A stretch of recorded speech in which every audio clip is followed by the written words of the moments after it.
예, 안녕하세요, 여러분. 이번엔 제 110일에 1교시 기출문제 풀이를 같이 해보겠습니다. 예, 2017년 1월 달에 지금 출제된 문제인데요. 문제 1번이 하폐수 막 분리 공정에서 세라믹 막, 세라믹 막 문제가 나왔네요. 그래서 이제 그 막 분리 문제가 많이 나오는 추세가 이제 MBR 계통 있죠? 멤브레인 바이오 리액터 해가지고 MBR 계통에서 이제 관련 뭐 MBR의 뭐 설계 주의점이라든지 아니면은 그 뭐 장단점이라든지 이런 게 나왔었는데 이 세라믹 막은 처음 나온 것 같아요. 처음 죠. 그래서 이 세라믹 막이 요새 이제 그 대부분이 우리가 이제 정수나 아니면 그 하수 쪽에 이제 멤브레인을 쓰는데 보통 이제 유기막 계통을 쓰죠. 그렇죠?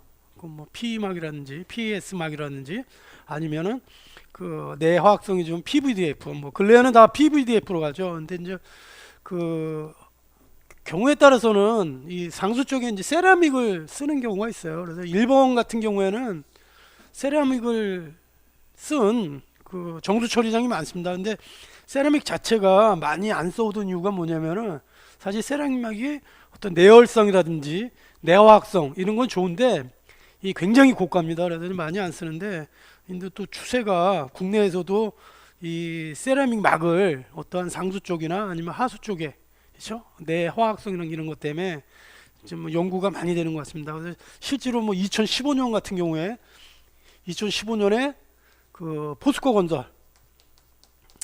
건설하고 LG전자 와 같이 그 세라믹 막을 이용한 뭐 회수 막녀가 정수처리 신기술 인증을 획득한 그런 경우도 있습니다. 그래서 이제 이거 자체는 이제 전체 상수 처리가 아니라 어떠한 뭡니까? 우리가 막 처리를 해서 상수에서 나오는 게 처리수와 그렇죠? 처리수와 이제 농축수가 나오겠죠. 그렇죠? 그래서 이 유기막을 사용을 하고 요 나온 농축수 자체를 뭡니까? 원수하고 같이 해서 이물을 다시 뭐 세라믹 막을 이용해서 다시 회수를 높이는 그런 기술로서 한번 저기 그 신기술 인증 혜택을 하고 있는 거예요. 하여튼 뭐 세라믹 막은 이게 추세가 이런지 아마 그런 추세 때문에 나온 것 같습니다. 그래서 이제 계열을 보면은 이제 정의죠, 성이. 그래서 분리막은 둘 또는 다성분, 그렇죠? 다성분의 혼합물로부터 선택적으로 특정 성분을 분리할 수 있는 물리적 경계청. 그걸 이제 우리가 뭡니까? 응? 물리적 경계청. 그래서 이거를 막이라고 한다. 이거죠. 그래서 이제 우리가 종류는 여러 가지가 있어요. 그래서 이제 종류가 여러 가지인데 특히 이제 우리가 여기서는 이제 재질에 그 뭐 공칭 공경 분리하는 물질이 뭐냐 그래서 뭡니까? 많이 하는 게 MF, UF, NFRO 뭐 이런 계통이 있지만은 여기서는 이제 재질에 의한 분리죠. 그래서 이제 크게 우리가 그 어떤 유기물을 이용하는 멤브레인 있고 두 번째는 뭡니까? 무기물을 이용하는 멤브레인 있죠. 그래서 이제 대부분이 우리가 뭡니까? 정수 처리나 하수에서 많이 써오는 게 사실 이제 유기막 계통이죠. 그래서 대부분 이제 고분자로 이루어진 계통, 뭐 PE막이라든지 PAS막이라든지 요새 이제 많이 나오는 게 PVDF, 그렇죠? 이러한 막입니다. 그래서 요새는 뭡니까? 또 테프론 계통 막을 많이 쓰죠, 그렇죠? 그 내화학성 때문에. 그래서 무기물에는 여러 가지 종류가 있습니다. 우리가 이제 뭐 글라스라든지 어떤 유리 성분이라든지 아니면은 또 여기서 뭡니까? 금속이라든지 이런 것들을 소재로 하는데 이제 그 중에 하나가 뭡니까? 이 세라믹을 이용한다. 세라믹이죠. 그러면 이러한 이제 세라믹을 이용했을 때 어떤 이제 장단점이 뭐냐?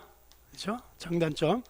그래서 이제 세라믹 말 자체는 아까도 말씀드렸지만 굉장히 어떠한 이제 도자기를 만드는 그런 세라믹 그 재질이라고 생각하십니다. 그래서 어떤 내열성이라든지 내약품성이 굉장히 좋죠. 그렇죠? 그래서 어떠한 그 맘브레인 자체가 뭡니까? 오염이 됐을 때 뭡니까? 우리가 세정을 하죠. 그래서 CIP라는 거죠. CIP. 그래서 CIP라는 건 뭡니까? 결국은 산하고 보통 는 무기물 계통은 뭐예요? 산계통으로 세정을 하고 유기물 계통은 뭡니까? 알카리성으로 세정을 하죠. 그래서 HC라든지 NOH로 이제 CIP 세정을 하는데, 그러면 뭡니까? 어떠한 약간 고농도의 약품을 하다 보니까 이 유기물 같은 경우는 뭡니까? 산화가 되는 거죠. 산화가 되니까 제 성능을 발휘 못하니까 그건 이제 갈아져야 되는 그런 게 있지만은, 세라믹 같은 경우에는 어떤 내약품성에도 굉장히 강합니다. 그래서 굉장히 거꾸로 얘기하면 뭐냐? 지금 사용 수명이 긴 그런 특징이 있다, 이렇게 할 수 있죠. 그래서 내유기융매성이 강하다, 고강도다, 그래서 친환경성이다. 그래서 사용한 막 자체는 뭐냐? 세라믹 재료로 재사용이 가능하다. 이렇기 때문에 뭐 친환경성이다, 이런 장점이 있고, 단점은 뭐냐? 아까 말씀드린 경제성이죠. 이제 제품 고가다 보니까 사실은 뭡니까? 이 세라믹 자체를 우리가 그 하폐수에 수처리에 많이 사용을 못하고 있는 거죠. 그리고 모듈의 충진 밀도가 고분자막에 비해서 낮은 그런 이제 단점이 있다, 이렇게 하시면 될 것 같습니다. 야, 이제 두 번째 문제가 뭡니까? 두 번째가 HRT와 MCRT가 나왔습니다. 그래서 이거 문제도 어떻게 보면 여기 기사 문제죠. 기사 문제죠. 그래서 하이드롤릭 리텐션 타임 있죠. 그 다음에 MCRT, 민셀 레지던스 타임 해갖고 우리가 이제 요거는 좀 뭐 우리가 SRT 개념하고 이제 같이 보는 거죠.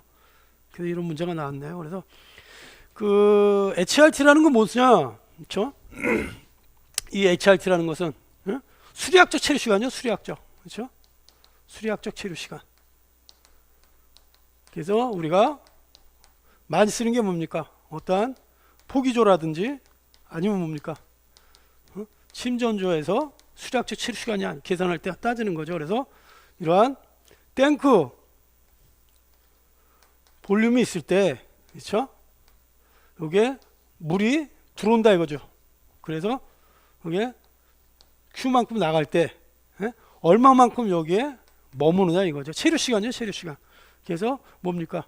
HRT 자체는 V 자체를 Q로 나눈 거죠. 그래서 그러게 타임, 시간이 얼마냐? 이렇게 이제 나오는 거죠. 그렇죠? 그 다음에 이제 그건 이제 우리가 이 HRT가 우리 이제 수처리 개념에서 어떤 거로 보냐? 물론 뭐 침조도 볼 수 있지만 포기조 관계에서는 뭡니까? HRT가. 그죠? 우리가 이제 질산어조 하고 있었죠. 이게 체류 시간이 너무 짧으면은 뭡니까? 질산에 나쁜 영향을 줄 수 있다 이거죠. 그래서 그 체류 시간이 길어야 뭡니까? 충분히 유기물을 제거하고 질산할 시간이 있다, 이렇게 갖고 뭐 이렇게 인데, 사실 이제 그 HRT가 길 경우에는 질산에 좋은 효과가 있다, 이렇게 이제 얘기할 수가 있죠. 그 다음에 이제 MCRT, Mean Cell Residence Time.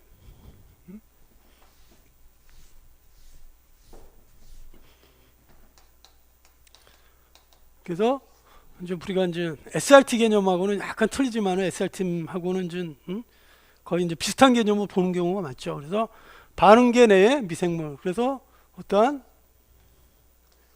포기조에 미생물이 있고, 그 다음에 뭡니까? 어떠한 침전조, 그렇죠? 침전조 슬러지가 있고, 일부는 뭡니까? 다시 리턴이 되는 거죠. 그렇죠? 여기서 Q라는 게 들어오고, 여기서 뭡니까? 경우에 따라서 버리는 거죠. 그렇죠? 일정량의 잉여 슬러지를 이제 버리죠. 그렇죠? 그래서 여기에 나갈 때 뭡니까? Q에서 QW만큼 나가고, 여기에 나가는 슬러지 농도를 XL이라고, XE라고 할 때, 그렇죠? 이게 할 때 그 뭐냐? 이 반응계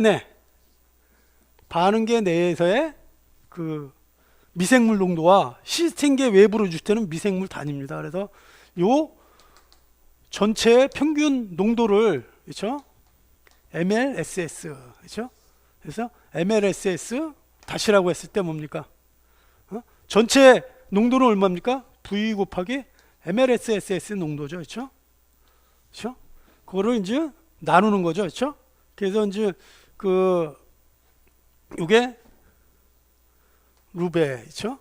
요게 말은 밀리그램 퍼 리터 개념이죠, 그렇죠? 부피니까 킬로그램이 나오는 거고, 거기다 이제 나누는 거죠. 그래서 없어지는 게 얼마입니까? QW에 X X 아래 플러스 뭡니까? 여기 나가는 거죠. 그래서 뭡니까? Q 마이너스 QW의 XE. 예? 그래서 이제 요 V가 뭐냐? 그러면 V는 뭡니까? 요 폭기조 완하고 요 침전저 크렐리파이어 V2 그렇죠?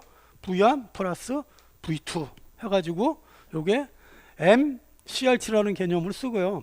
SRT 개념은 사실은 뭡니까? 요게 XE가 제로라고 하고 요게 농도를 MLSS라고 하면 뭡니까? SRT 개념은 이 포기조 내에서의 없어지는 양이죠. 그래서 나가는 게 거의 제로라고 이렇게 가정을 한다면은 뭡니까?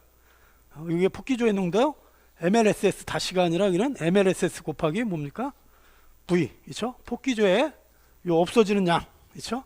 요게 이제 제로일 경우에는 이거 제로고, 요게 나가는 양으로 따졌어요. 요게 이제 SRT 개념으로 보죠. 그래서 이제 사실은 이제 이 XE가 거의 제로라고 보기 때문에 이 클래리파이어 농도하고 이거를 제거했을 때 SRT 개념하고 MCRT하고 이제 같은 개념으로 보는 경우가 있는데 그 정확한 의미에서는 MCRT하고 SRT 개념은 좀 틀린 그런 거라고 이해를 하시면 될 것 같습니다. 그럼 이제 MCRT가 기를 때는 무슨 효과가 있냐? 기를 때는 미생물 종이 여러 가지 종류가 되겠죠. 그러니까 뭡니까? 우리 뭐 질산화 미생물 같은 경우에는 굉장히 그 생기가 힘들어요. 그런데 이제 이렇게 있을 경우에는 그 미생물 종이 다양하기 때문에 증식이 느린 균도 증식이 가능해요. 그러다 보니까 질산화든지 난분해성 COD에 대한 그러한 제거율이 높아지는, 그렇죠? 그런 특징이 있지만은 또 뭐냐? 증식도가 느린 방성균 같은 게 증식하면 폭기조에 거품이 발생한다든지 이런 문제가 일어날 수 있다 이거죠. 그렇죠? 그리고 슬러지가 SRT가 길어지니까 뭡니까? 이 자산화가 일어나죠. 자산화. 그렇죠? 여기서 자산화가 일어나기 때문에 잉여 슬러지 양이 적어지는 그런 특징이 있다. 그렇죠? 슬러지가 가산화돼요. 자칫 부하 변동에 취약할 수 있어요. 왜? 자산화가 되니까 이게 어떠한 부하 변동이 클 때 우리가 그거를 대응할 수 있는 게 뭐냐? 어떤 수적 대응이라든지 아니면 MLS 양이라든지 아니면 치료 시간이 길어서 농도가 는 개념인데 이 자산화가 되면 MLS 농도가 낮아지기 때문에 어떤 부하 변동에 취약해질 수 있다 이거죠. 거꾸로 이제 너무 짧으면은 미생물의 증식 속도가 너무 빨라요. 미생물 증식 속도가 그렇죠? 너무 빠르기 때문에 여기에서 어떤 완숙된 미생물이 아니라 분산 형태의 미생물이 많기 때문에 바로 방류되기 때문에 혼탁해질 수 있다 이거죠. 그리고 증식도가 느린 질산화 같은 경우는 증식이 안 됐기 때문에 질산화율이 떨어진다. 그래서 그런 특징이 있다 이거죠. 다음은 TN과 TK 안 나왔네요. 그렇죠? 그래서 요 TN과 TK이 나오면은 대부분 우리가 생각하는 게 뭡니까? 부영화 생각하죠. 부영향화. 그렇죠? 그래서 이제 나오는데 그래서 이제 개요분에 이제 언급을 한 게 사실 이제 부영양항을 이제 언급을 한 겁니다. 그래서 폐수 중의 질소는 주로 단백질, 요 계통이죠. 이런 것들이 뭡니까? 암모니아로 분해가 된 다음에 이게 NO2, NO3 뭐 이런 형태로 이제 가는 거죠. 호기성 상태에서. 그렇죠?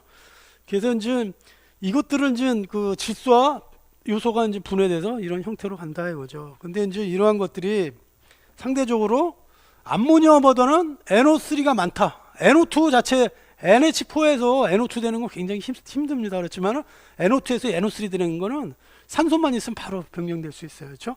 그래서 이제 NH4가 많냐, NO3가 많냐. NO3가 많다는 건 뭡니까? 그만큼 진행 시간이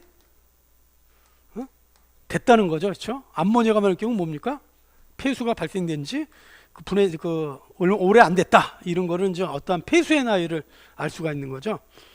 그래서 이제 호기성 한계에서는 세균이 이 암모니아 질소를 아질산, 질산염으로 분해한다 이거죠. 그렇죠?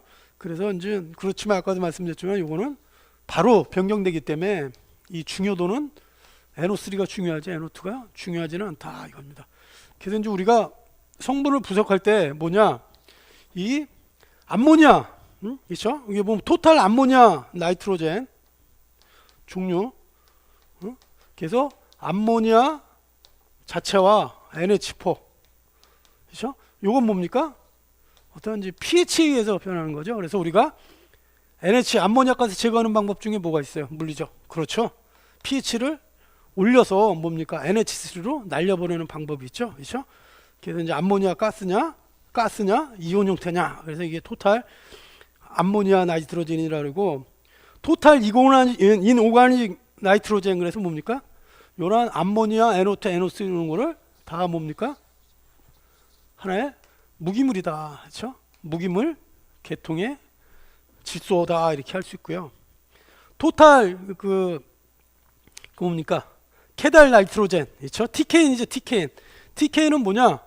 요 단백질하고 암모니아 성 뭡니까? 질소를 우리가 그 토탈 케달 나이트로젠에서 TKN이라 그러죠. 그러면 준 TN은 뭐냐?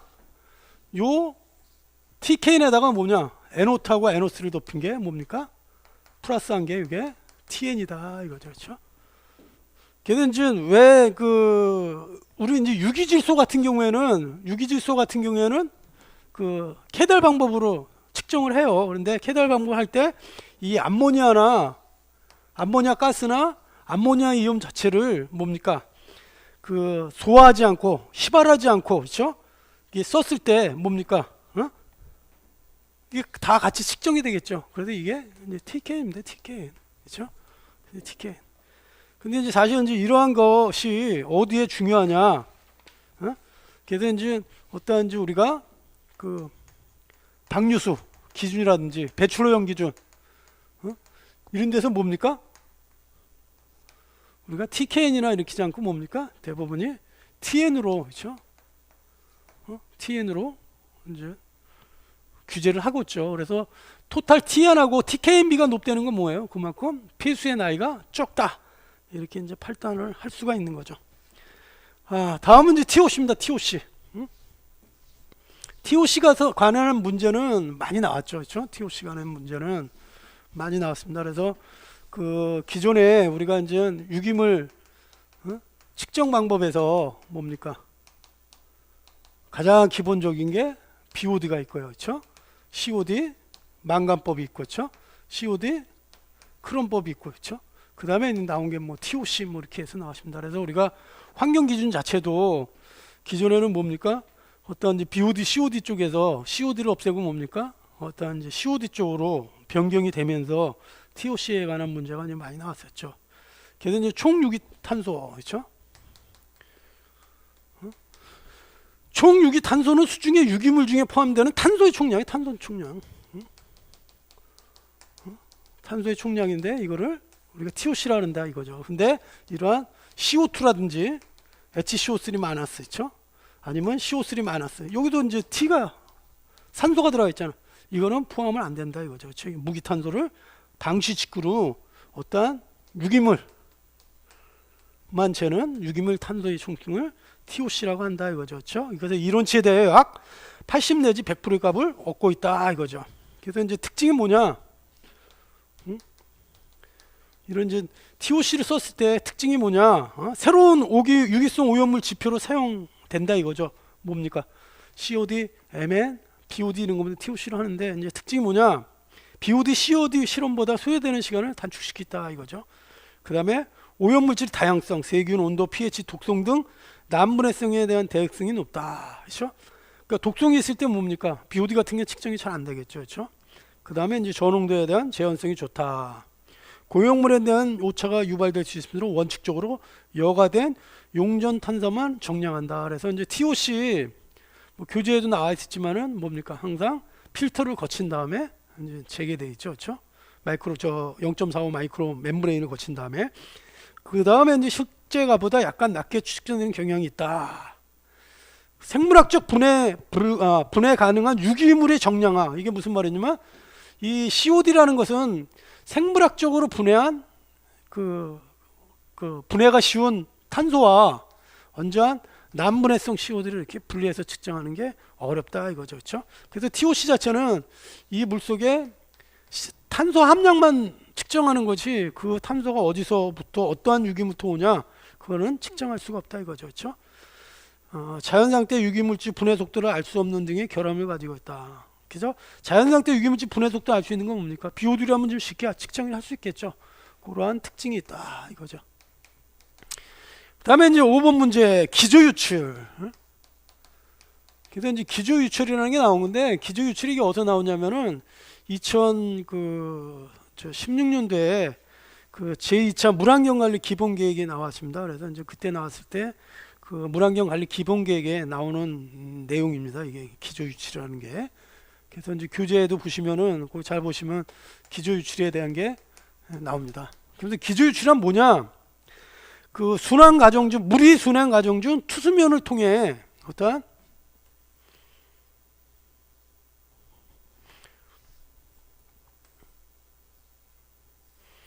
이렇게 이제 내과다 이거죠. 내과. 그 투수면이에요. 투수면.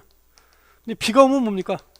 빗물이 흘러가죠. 아니면 비 왔을 때는 이렇게 해서 홍수처럼 물이 흘러가다가 비가 그친다면 뭡니까? 이 땅 속으로 스며든 물들이 뭡니까? 이 하천으로 나와서 뭡니까? 하천에 유량을 만들겠죠. 그렇죠?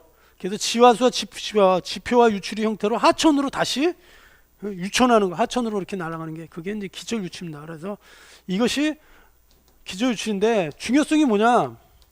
비가 안 올 때 이 뭡니까? 하천에는 여러 가지 생물들이 살고 있겠죠. 그래서 생명들에 필요한 뭐 생명의 원인 물 그리고 생물을 이룰 수 있는 수생태계를 구성하는 구성 요소 문제 하나의 물 이러한 것들 주는 거죠. 그래서 하천 유량이 상대물을 차지하게 되고 그 특히 이제 수질, 그렇죠? 뭐 수량도 주장하지만 물이 있어야 또 뭡니까? 수질이 좋아질 수 있는 거죠. 우리가 갈수기에 뭡니까? 기저 유출량이 적을 경우에는 수질이 굉장히 나빠지는 그런 문제가 있죠. 그래서 수질에 큰 영향을 미치고 있다. 그렇죠? 그래서 이제 갈수기 기간 중에 기저 유출은 공공수의 수질 및 수생태계 건강성에 핵심적인 영향을 미치는 거죠. 어떤 이러한 것 때문에 어떤 수생태 환경에 중요한 역할을 미치기 때문에 중요하다 이거죠. 그래서 그 환경적 생태적 지속 가능성, 그렇죠? 이러한 이제 지속 가능성을 유지하기 위해서는 기저 유출이라는 게 유출량 관리라는 것이 굉장히 중요하다 이거죠.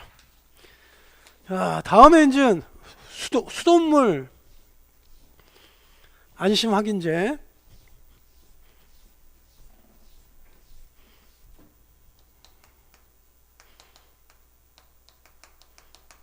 이게 이제 뭐냐? 이게 이제 2015년도에 나왔던 제도예요. 그래서 이제 우리가 사실 이 수돗물 대부분이 국민이 뭡니까? 수돗물. 신뢰를 못하죠. 그렇죠? 이제 이런 문제들 환경부에서 나왔던 건데 그 어떤 이제 수질 검사에 대해서 좀 못 믿겠다. 그러면요 전화라든지 인터넷에서 수질 검사를 신청하는 거예요. 그러면 해당 지역 담당 공무원이 각 가정을 방문해서 뭡니까? 이게 중요한 거죠. 무료로 수질 검사를 해준다 이거예요. 그렇죠? 그래서 이제 국민을 안심시키기 위해서 한다 이거죠. 그래서 이제 시행 시기가 여기 나왔네요. 그래서 2014년부터 했네요. 14년. 그렇죠? 14년부터 그 광역시는 3월 20일부터 시군 구는 10월 1일부터 시행한 그런 자격입니다. 그래서 국민 누구나 다 신청을 할 수 있다. 그래서 검사 항목이 뭐냐? 검사 항목이. 그렇죠? 검사 항목이 이제 1차에는 5가지입니다. 1차. 5가지고 이것이 1차였는데 어떻게 잘못 나왔어요. 그 기준치 부합이 안 됐어요. 그러면 2차로 합니다. 그래서 2차 항목은 뭐냐? 이 5가지 플러스 여기 보시면은 7가지를 더해서 12가지를 해줍니다. 그래서 이제 1차 항목은 뭐냐? 이 탁도라든지 pH, 그렇죠? 잔류염소, 철, 구리 등을 하고요. 그렇죠? 어떻게 보면 가장 중요한 게 탁도, 그렇죠? pH, 잔류염소죠, 잔류염소, 그렇죠? 잔류염소가 안 남아 있으면 뭡니까 이게? 어떤 미생물이 저기 뭐야? 전염성, 그렇죠? 어떤 미생물이 살 가능성이 있는 거죠, 그렇죠? 탁도가 높다는 건 뭡니까? 그만큼 외부에서 물이 들어온다든지, 그렇죠? 뭐 미생물이 오염될 가능성이 많은 거죠, 그렇죠? 여기 뭐 철구리가 나오는데 철구리는 왜 측정하는지 모르겠어요. 철구리 그렇죠? 철 같은 거야 뭐 뭡니까? 이게 빨래했을 때 어떤 뭐 물 맛이라든지 그렇죠? 뭐 색도를 나타낼 수 있는 경우인데 하여튼 뭐 이거를 하고 나서 기준치가 초과했다. 그러면 이제 여기다 플러스 이게 이렇게 잔류염소는 기준치 초과가 아니죠. 이게 들 나오겠죠, 들. 그렇죠? 들 나왔을 때는 뭡니까? 이제 대장균 시험을 해주는 거죠. 여기 보면 총대장균, 일반 대장균 다 해주고요. 아연, 망간, 염소 이온, 암모니아성 질소 뭐 이런 것들을 한다 이거죠. 야, 다음에 이제 문제 나온 게 이게 참 이거 이 문제는 오랜만에 나온 것 같아요. 그래서 이제 이게 뭡니까? 그 엔도크린 디스럽터라고 나오는데 엔도크린 디스럽터 이게 뭡니까? 영어로 나오니까 지금 어렵죠? 이게 뭐야? 한경으로만 한경으로만 한경으로만은 한번 10여 년 전에 굉장히 많이 나왔어요. 그러다가 이제 이번에 진짜 오랜만에 나온 것 같습니다. 별로. 그래서 이제 엔도크린 디스럽터 그래서 이제 따지면 뭡니까? 그 뇌 분비 예? 교란 화학물질 그렇죠? 이건 우리가 다시 말하면 환경으로만 말을 쓰는 거죠. 그렇죠? 그래서 이제 정의했습니다. 정의. 그래서 이제 그 엔도크린 디스럽터 자체는 여러 가지 뭐 그 기관마다 해석하는 정의가 다 틀려요. 그래서 이게 보시면 WHO 같은 경우에는 뇌 분비계 기능을 변경하여 생명체 그 자손 및 하위 인간, 자손 및 하위 인간에게 건강상 위해형을 미치는 외인성 물질 또는 혼합물이다 이렇게 했고요. 그 다음에 이제 또 다른 데에서는 뭐 동물이나 사람의 체내에 들어가서 뇌 분비계의 정상적인 기능을 방해하거나 혼란시키는 화학물질을 일컫는다. 그렇죠? 그렇죠? 근데 EPA에서는 뭐라 그랬냐면 생체 향상성의 유지와 발달 과정의 조절을 담당하는 체내 정상 호르몬의 생산, 방출, 이동, 대사, 결합, 작용 혹은 배설을 간섭하는 최애 물질이다 이렇게 했고요. OECD에서 뭐냐? 사람의 생식기와 건강에 장애를 일으키는 외인성 물질. 그러니까 다시 뭡니까? 어떤 그 뭡니까? 뇌 분비계 정상적인 기능을 뭐라 그럴까요? 방해하는구나. 혼란시키는 물질. 그래서 뭡니까? 결국은 이 결과가 뭐예요? 어떠한 인간뿐만 아니죠. 그렇죠? 어떤 생명체의 뭡니까? 생산이라든지 뭐 유전이라든지 이상을 일으키는 거죠. 그게 이제 내분기계 교란 화합물질이다 이거죠. 그래서 특성이 뭐냐? 여기 이제 특성. 이게 이제 극미량으로도 어떤 효과가 치명적이다 이거죠. 그래서 이제 문제가 되는 거죠. 그리고 자연의 먹이사를 통해서 동물이나 사람의 체내에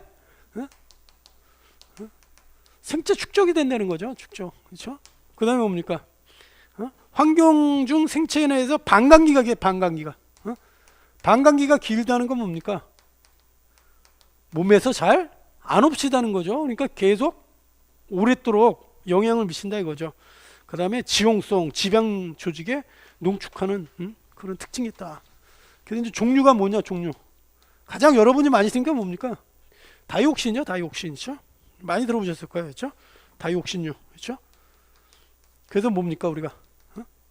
이 소각로, 그렇죠? 소각로는 뭐예요, 여러분들? 고기 구워 먹을 때 타는 거, 그게 다이옥신 많이 나옵니다. 그래서 우리가 고기 먹을 때 될 수 있으면 뭡니까? 불에 구워 먹지 말고 삶아 먹거나 이렇게 하라는 게 이것 때문에 그런 거죠, 그렇죠? 다이옥신이라든지 아니면 뭐 항산화제, 우리가 뭐 카드뮴 납, 살충제, 제초제, 살충제나 제초제, 그렇죠? 이런 이제 각종 화합물질 때문에 문제가 되는 거죠, 그렇죠? 야, 다음은 이제 단위 공정과 단위 조작 나왔습니다. 이 단위 공정과 단위 조작과 단위 공장은 그렇게 많이 나온 문제는 아닌데요. 그래서 10년에 한두 번은 좀 나오는 것 같습니다. 빈도가.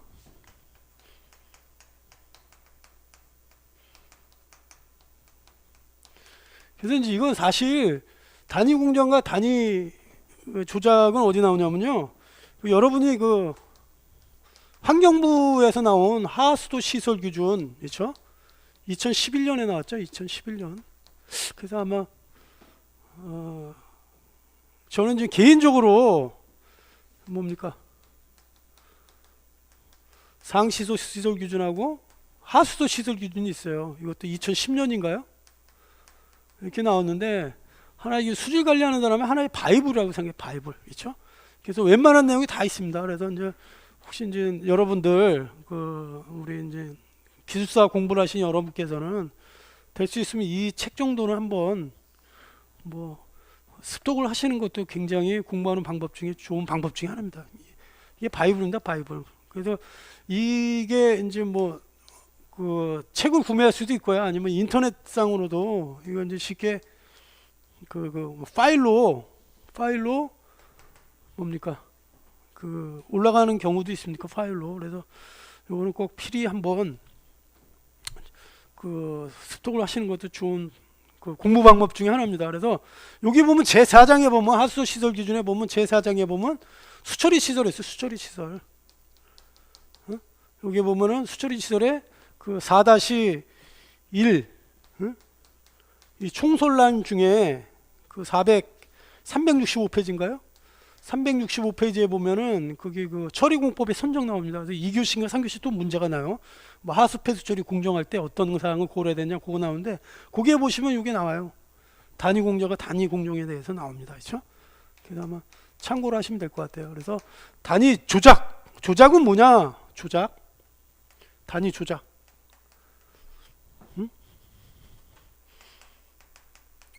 단위 조작에는 물리적 변화예요. 물리적입니다. 물리적. 그래서 물리적 변화로 주제를 하는 주작으로 유체의 수송, 그렇죠? 유체 수송이라든지 열 전달이라든지 혼합이라든지, 그렇죠? 뭐 침전, 그렇죠? 분리, 증발, 중류, 뭐 여러 가지 이러한 것들을 원심 분리, 그러니까 어떠한 물리적 변화에 조작하는 것을 우리가 단위 조작을 합니다. 그래서 그냥 1915년 미국 이수자 리툴에 의해서 제청되었고, 단위 공정은 뭐냐? 단위 공정은 화학적 아니면 생물학적, 생물학적 조작이라고 생각하시면 돼요. 그래서 이런 건 생물학적 어떤 조작을 통해서 오염물질을 제거하는 처리 방법을 단위 공정이라고 한다 이거죠. 그래서 그럼 우리가 하폐수에 어떠한 예들이 있냐, 그렇죠? 예들을 들어보면은 뭐 유량 측정이라든지 스크린, 그렇죠? 물속에 있는 부유물질 큰 것들을 제거하는 뭐 스크린이라든지 아니면 조정, 혼합, 아니면 침사지, 침전 이런 건 다 뭡니까? 침사지 같은 경우 뭐 스토크스 법칙에서 비중에서 제거되는 거죠. 그래서 휘발 있죠. 그래서 예를 들어서 휘발 물속에 있는 부유실을 날려보낸다든지, 그렇죠? 아니면 가스 제거 어떤 게 있을까요? 암모니아 가스, 그렇죠? pH를 높여갖고 암모니아 날려보는데 이런 건 뭡니까? 다 하나의 조작이에요. 조작, 그렇죠? 그 다음에 이제 그러면은 화학 공정은 무엇인가? 화학 공정으로 뭐 흡착, 유기물 자체를 뭡니까? 액티베이트 카본에 흡착을 한다든지 아니면 살균, 그렇죠? 염소로 미생물을 죽인다든지 아니면 탈염소라든지 기타 화학약품을 사는 거, 콜로이드 이품을 뭡니까? 콜로이드 입자를 약품을 응집제를 집어넣어서 뭡니까? 제타폰텐시를 없애든지 이거는 하나의 뭐 화학 공정이죠. 아담의 이제 생물학적 공정이 뭐가 있습니까? 우리가 많이 포기조에서 많이 쓰는 거 있죠, 그렇죠? 어떤 여기 보면은 부유 미생물, 그렇죠? 우리가 일반적으로 하는 뭡니까? 표준 활성 슬러지바라든지 아니면 부착, RBC 같은 경우, 그렇죠? 로테이팅 바이오로직 컨택터 RBC라든지 회전 원판법이라든지 아니면은 또 뭐가 있을까요? 뭐 유동상 미생물법, 그렇죠? 그래서 뭐 부유하고 부착 미생물을 같이 하는 뭐 이런 방법, 여러 가지 방법들이 있다. 근데 이 상수나 하수나 어떤 게 조작이고 어떤 게 공정이다 딱 구분하지는 않습니다. 사실 지금 말이야 지금 뭐 이렇게 제가 설명을 드렸지만은 엄밀히 구분하지 않고 그 하나의 공정에서 물리학적 기능을 통해서 그렇죠? 같이 처리하고 유전한 경우가 많이. 예를 들어서 뭡니까? 응집 반응조 같은 경우에 뭡니까? 혼합하고 약품 그렇죠? 그 응집 반응 같은 경우는 뭐예요? 어떠한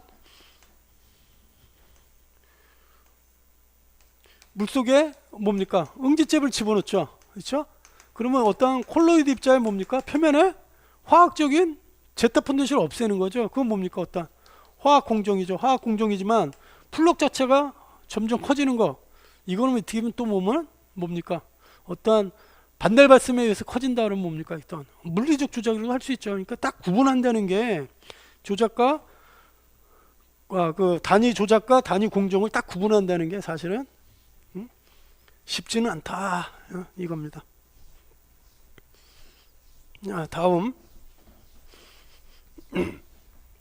다음에는 뭡니까? 인공습지. 이 인공습지는 그렇죠? 굉장히 출제 빈도가 많이 나온 거죠. 인공습지. 특히 뭡니까 이거는? 비저모형원 할 때 많이 나오는 거죠. 그렇죠? 그래서 이제 이게 보면은 여기서 나오는 거는 또 한정돼 있죠. 문제가. 이게 뭡니까? 오수 처리해서 인공소출이 뭐냐? 그래서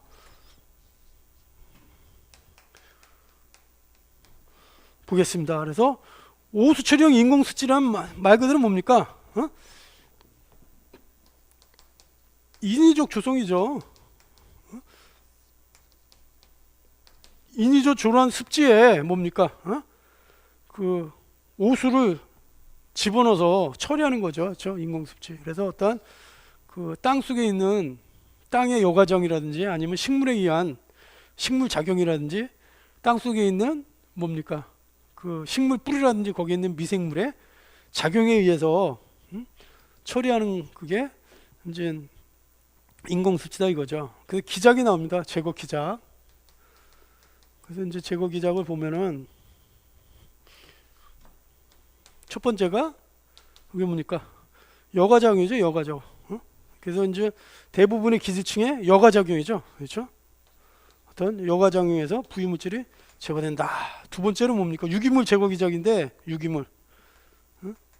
어떠한 그 입자상 유기물질은 침전이라든지 그렇죠? 침전이라든지 아니면 바닥에 있는 미생물 막에 의해서 분리가 되는 거죠. 그렇죠? 그래서 못 찹니까? 그리고 바닥 자체는 현기성, 위에는 호기성 이런 계통으로 분해를 한다 이거죠. 다음에 이제 질소 제거 기작. 그래서 이제 질소 제거 기작은 뭐냐? 질소가 들어갔고 뭡니까? 질산한 미생물에서 이제 NO2, NO3가 되겠죠. 그럼 NO3가 뭡니까? 뿌리에 있는 탈질 사군에서 또 뭡니까? 질소가스는 날아가는 거죠. 그렇죠? 그 다음에 뭡니까? 식물 흡수라든지 이것이 제거가 됐죠. 그래서 이제 식물 흡수가 됐을 경우 어떻게 되냐? 그 식물을 겨울철에 제거를 해줘야 그렇죠? 완전한 제거가 됐다고 할 수가 있는 거죠. 또 암모니아 같은 경우 뭐예요? 경우에 따라서는 휘발유에서 제거가 될 수 있다 이거죠. 그렇죠? 이런 기작을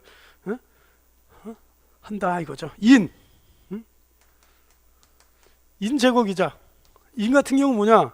습지 식물에 의한 흡수라든지 아니면은 미생물의 고정화 됐어요. 그래서 그 미생물을 해서 버린다든지 이렇게 해서 미생물의 고정 합체가 되는 건 뭡니까? 완전 제거된 건 아니죠. 다시 죽으면 뭡니까? 현기성이 되면 인을 다시 방출할 수도 있죠. 그러니까 이러한 것들을 완전히 토양 내에 침전했을 때 그거를 준소를 함으로 해서 우리가 이제 제거를 할 수가 있는 거죠. 그렇죠? 그다음에 이제 병용균 제거. 그렇죠? 그래서 병용균 자체는 뭐냐? 그 습지 내에 있는 미생물에 의해서도 제거가 될 수 있어요. 미생물 제스죠. 아니면 뭡니까? 그 햇빛이라든지 자외선, 그 다음에 여과에 의해서 제거가 될 수 있다 이거죠. 중금속, 토양 침착물에 흡착이 났는지 불용성도로 제거되는 이런 중금속 제거도 된다 이거죠. 그렇죠? 근데 사실 오수 처리 같은 경우에는 뭐 중공성은 뭐 그렇게 많이 들어온 얘기가 없겠죠. 오수니까. 그렇죠? 그래서 이제 장점하고 단점이 있습니다. 그렇죠? 그래서 여기 보면은 장단점이 있습니다. 장단점. 그래서 장점은 뭐냐? 건설 비용이 적고 유지관리가 낮고 일가성 있고 신뢰성이 있다. 그러니까 에너지가 많이 필요하지 않다. 고도 처리 수준의 수질 정화 기능이 가능하다. 그거가 뭡니까? 야생동물이 서식 제공하는데 단점은 뭐냐? 이 부지 문제예요. 부지가 굉장히 부지가 넓게 소요가 된다 이거죠. 그렇죠? 그 다음에 뭡니까? 어떤 이제 악취 문제, 그렇죠? 그런 문제가 있다 이거죠. 그렇죠?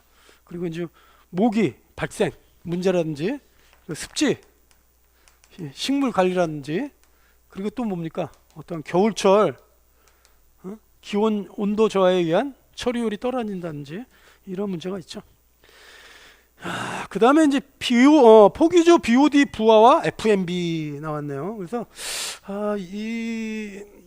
이번 111회 1교시 문제에서는 어떻게 보면 기사성 문제가 많이 나온 것 같아요. 그렇죠? 여기 보시면은 뭐 HRT, MCRT 여기 보면 포기조의 BOD 부하와 FMB 단위 조작이 뭐냐 뭐 이런 게 나왔는데 하여튼 뭐 그 기사 수준의 문제가 좀 많이 나온 것 같습니다.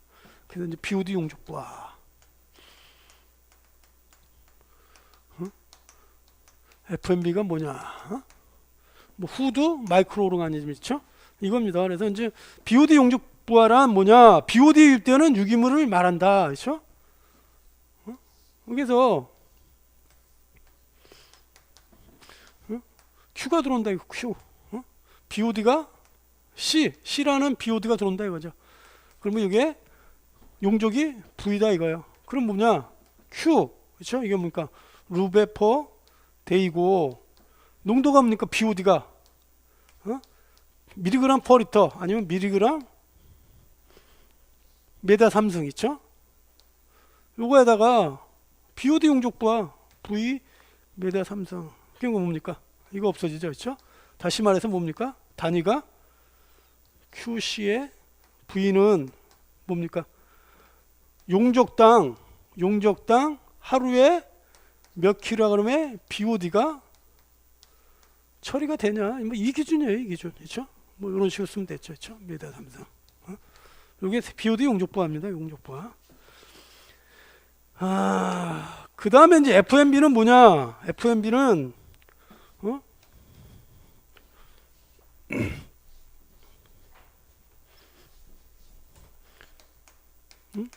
후드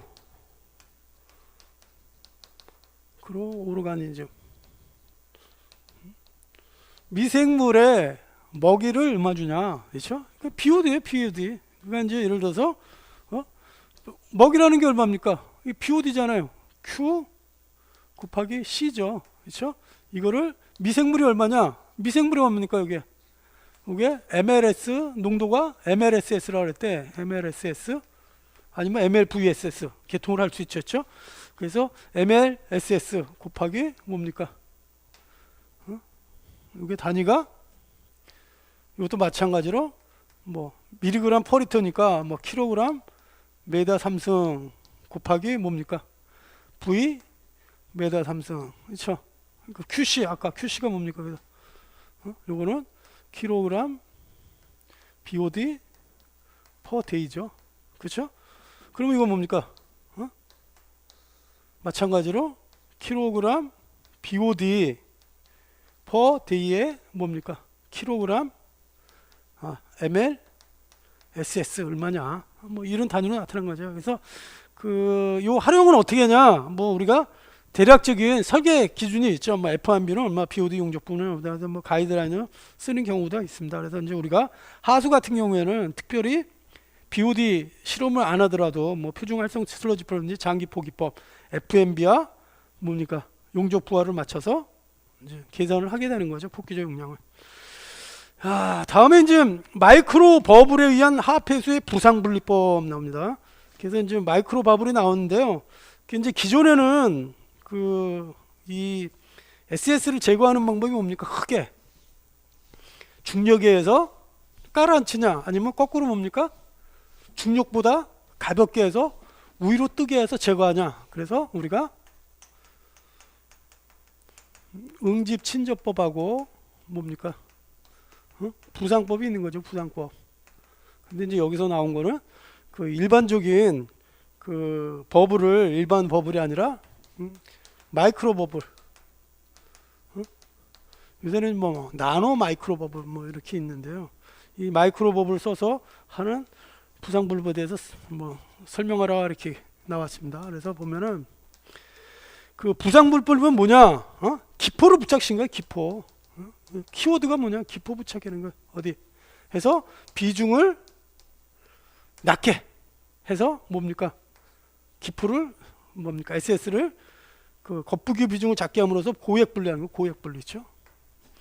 그래서 이제 그 여러 가지가 있습니다. 그렇죠? 종류를 보면은 공기부상법, 공기부상조, 용존공기 부상조가 있어요. 아니 뭐 진공법도 있습니다. 진공법도. 근데 그 공기부상이라는 건 만약에 말하면 그 다량의 어떠한 이게 SS가 있다 이거죠.